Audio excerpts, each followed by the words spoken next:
Olá, tudo bom? Seja muito bem-vindo ao nosso canal no Apex da Curva. Meu nome é Leonardo, vim falar sobre o GP da Inglaterra. Deveria ter falado alguns dias antes, mas não deu. Só estou fazendo a gravação nesse momento. É, Antes eu tinha o costume de fazer piloto a piloto, do último ao primeiro, e eu vou retomar isso hoje. Os últimos vídeos que eu fiz não foram seguindo esse método, mas vou retornar, vamos ver como fica. Eu acho que fica mais organizado dessa forma, né?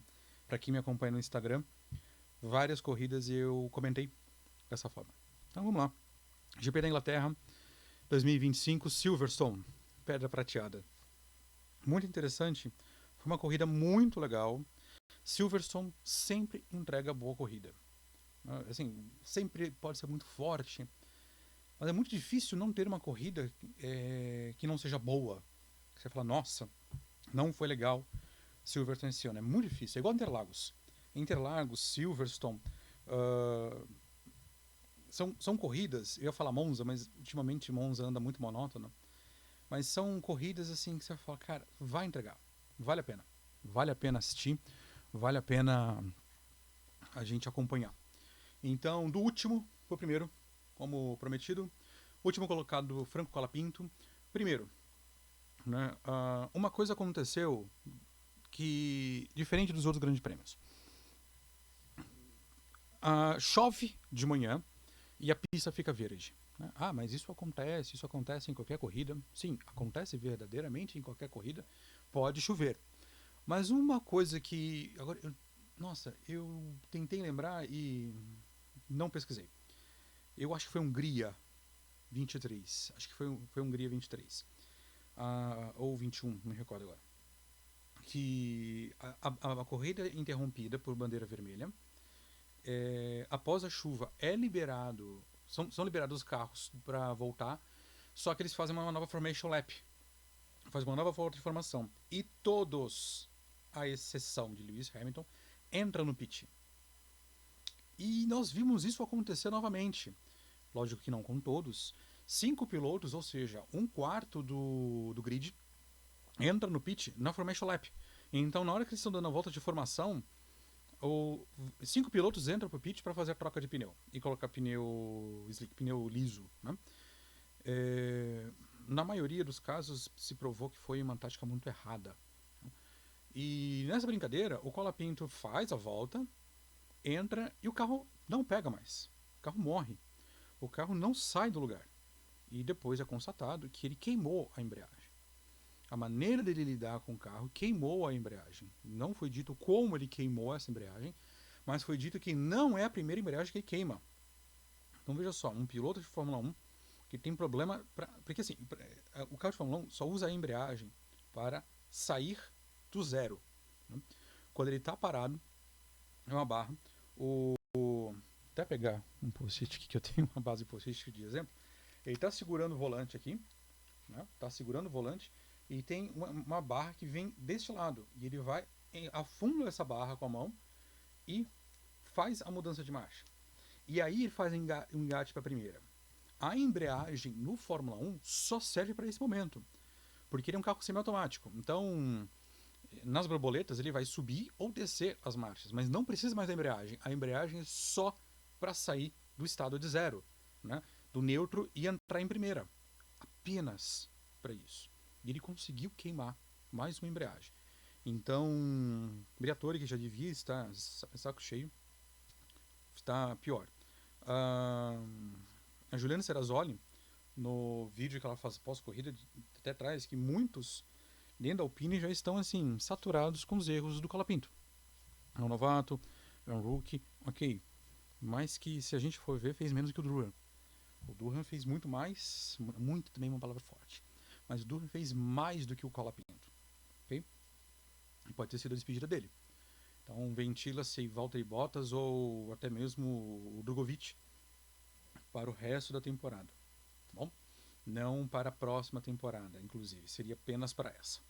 19º Lawson, Bortoleto, Hadjar e Antonelli, vou pôr no mesmo pacote, que é o seguinte: trocam os pneus, colocam pneus slick e não sustentam o carro. Na verdade, até o Antonelli ele é acertado pelo Hadjar. E aí depois ele precisa se retirar. Se a gente for ver, o único rookie que terminou a corrida foi o Behrman, né? E o Behrman não correu em condição extrema no ano passado. A primeira chuva e única que ele pegou basicamente foi a Austrália, junto com todos os outros rookies. Mas o Behrman sobrevive, não sei se pela experiência de Arábia Saudita do ano passado, não sei também se pelo fato de ser um piloto britânico e ter experiência em andar muito em chuva, mas o que acontece é que todos os rookies, exceto Behrman, não completam. E todos por não conseguir sustentar o carro na chuva, né?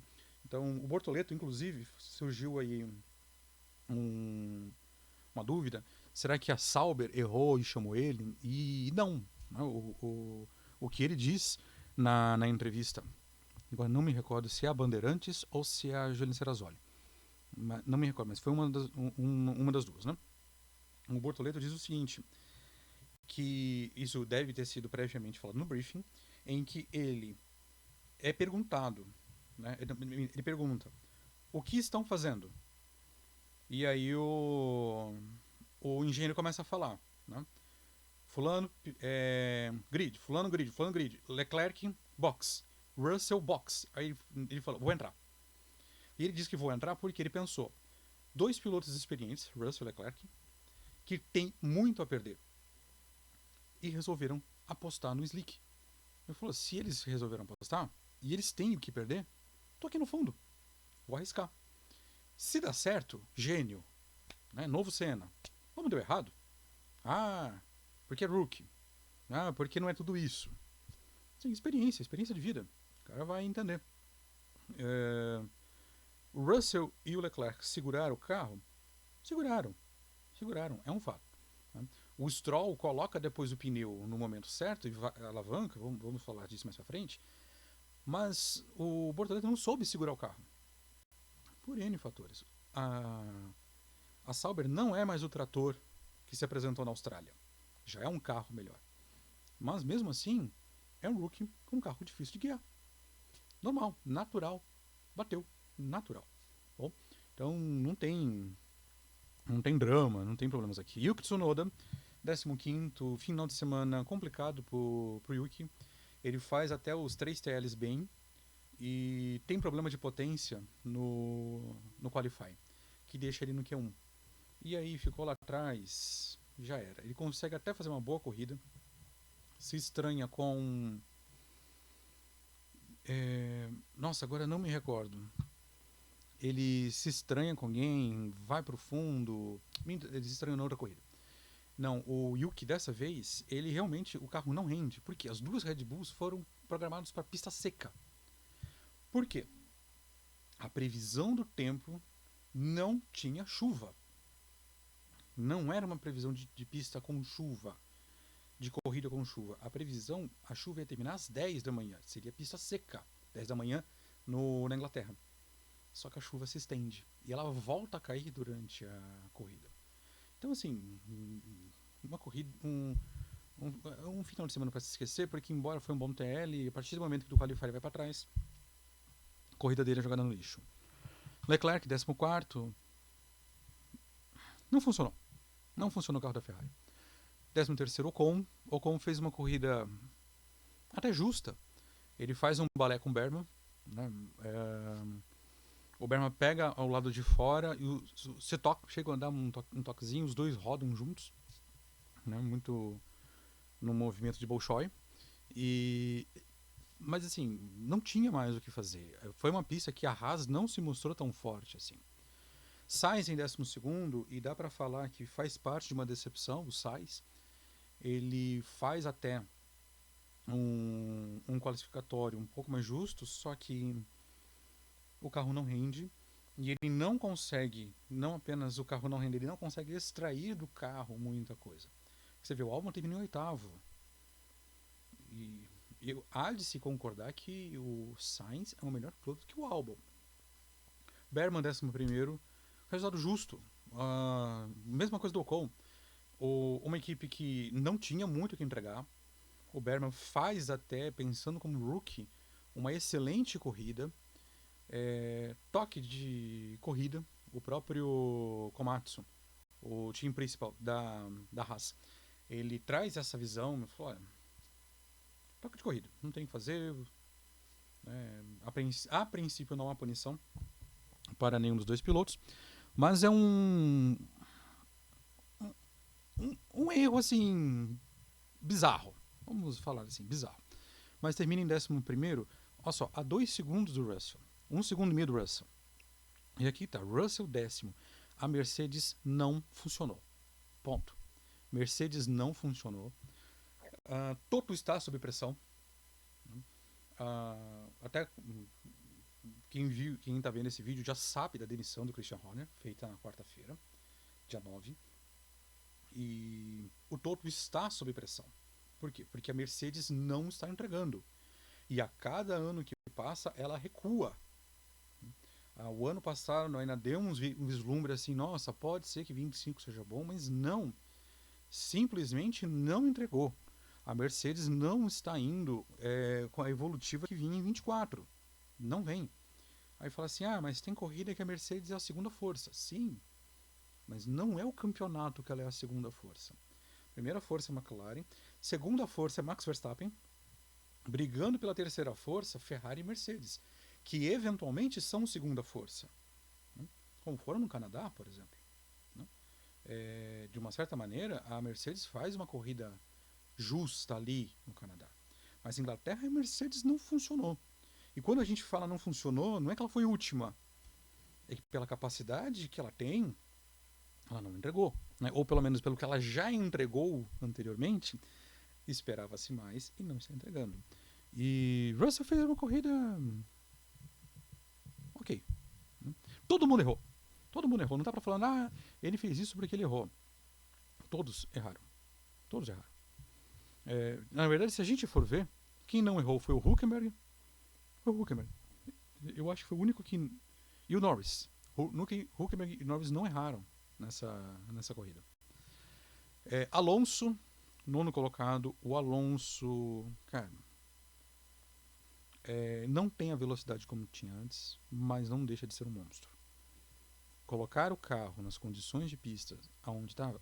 mas o Stroll chegou a ficar em terceiro. Sim. E diga-se de passagem, não estou falando que o Stroll é um melhor piloto que o Alonso, mas o Stroll é um excelente piloto nessas condições.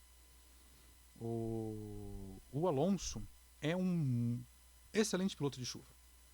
Embora, na minha opinião, aquém em relação a Hamilton e Verstappen. Tá?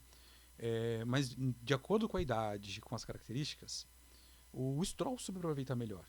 Né? O Alonso está perdendo rendimento. Está perdendo. Com 43 anos, ele está perdendo rendimento. Mas veja só, com 43 ainda consegue disputar o que disputou. Albon oitavo. E muito interessante essa colocação do Albon. O Albon fez uma corrida ali na dele, foi se mantendo, aproveitou as oportunidades. Stroll sétimo. O Stroll, ele lutou muito. Parece que quando chove, e nessas condições de chove e para, ou de chuva muito intensa, parece que o cara assim, né, liga, fala, hoje eu vou correr. E o Stroll, ele luta muito, ele fica em terceiro por um bom tempo. O Hülkenberg briga, tenta ultrapassá-lo, e só consegue ultrapassar quando o DRS é liberado. E quando o DRS é liberado, ele vai caindo. Terceiro, quarto, quinto, sexto, sétimo. Então ele ficou aonde dava. Se for ver, o Stroll termina 5 segundos à frente do Alonso. Pode ser que o Albon ultrapassasse? Pode. Pode ser que o Albon fosse ultrapassá-lo.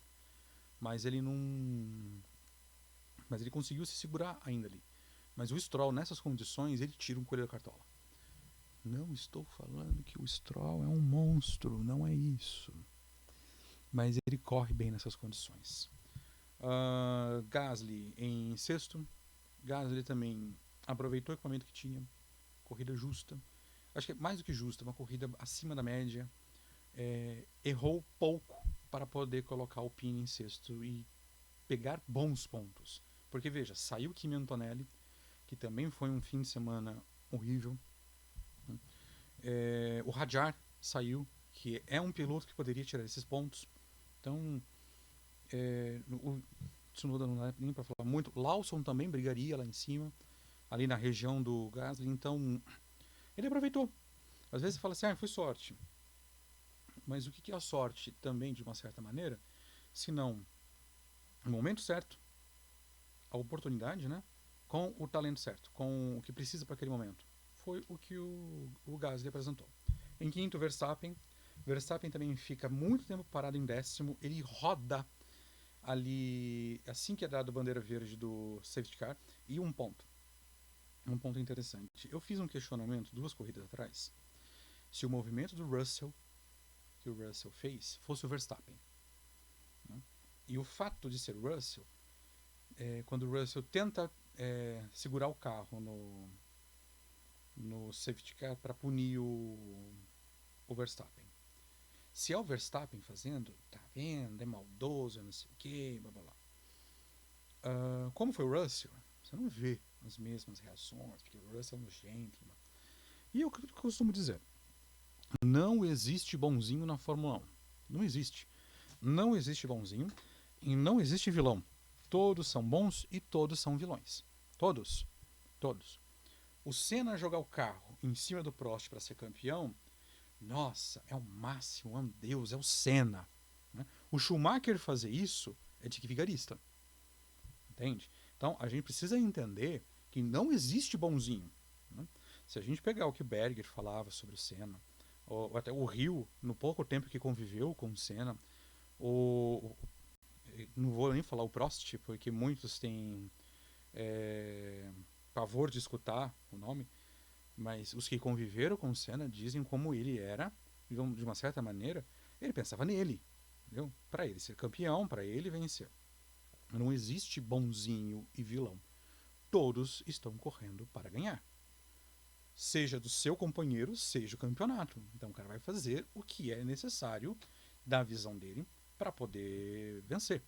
Né? Então não existe bonzinho e malzinho numa corrida de carros. Bom, então o que acontece? Nós tivemos uma situação muito parecida. Agora me fugiu qual foi o. Hoje está difícil, me fugiu qual foi o grande prêmio. Só que o que acontece? Em vez quando o Russell pisa no acelerador, no freio, e tenta dar digamos assim, colocar o Verstappen em maus lençóis, o delta de velocidade foi pequeno. Então ele sai, parece que de 200, não, de 140 para 80, uma coisa assim. O Piastri pisa no freio e ele desce de 200 e poucos por hora para 50. Numa condição de chuva e numa condição em que o safety car já tinha desligado as luzes. O Russell não tinha o safety car com luzes apagadas ainda. O Piastri tinha. Mas 2 voltas antes do safety car, o Piastri fez o mesmo movimento.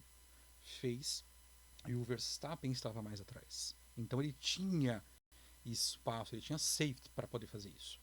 Estava safe para ele fazer.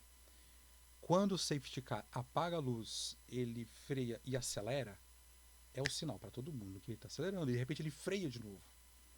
Então, assim, o Verstappen ultrapassa, tira fina, mas se você continuar vendo a câmera traseira, o Norris também tem que tirar de lado. Não é só o Verstappen, o Norris também tira de lado. Então, assim, esse movimento não chega a ser um brake test, né? Mas é uma direção insegura. Eu entendi que foi a partir daí os 10 segundos, porque as condições climáticas não eram boas para o que ele fez. Então, o Verstappen, a partir ele dá esse, digamos, susto, né? Ele toma esse susto. Quando dá a bandeira verde, ele roda. Cai e fica muito tempo parado em décimo. Muito tempo. Ele não consegue sair dali. Quando sai, apenas quando é liberado o DRS. Né? Então, Hamilton quarto. Uma corrida, não vou falar apagada, mas ele, digamos, ele foi igual o volante de um time de futebol que faz goleada. Fez o dele, mas não apareceu tanto. Quando ele aparece? Quando ele sai na caça do Hülkenberg. Mas quando ele sai na caça, ele também erra. né? Ele também erra. Então, faz a troca de pneu no momento errado.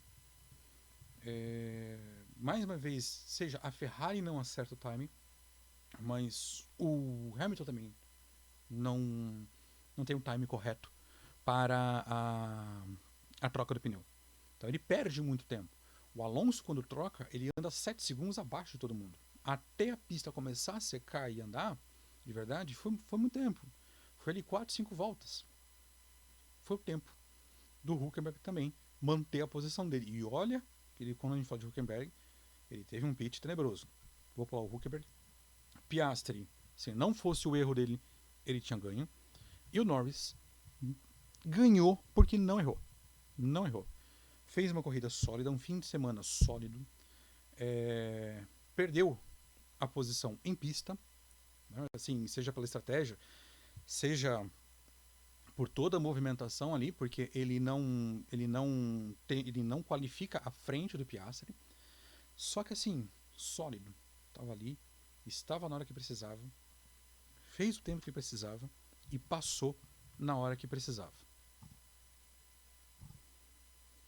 Eu pausei aqui, agora retomando, vai ficar só um pique na gravação. Então, só retomando, só para você que está acompanhando não ver que de repente eu mudei do nada.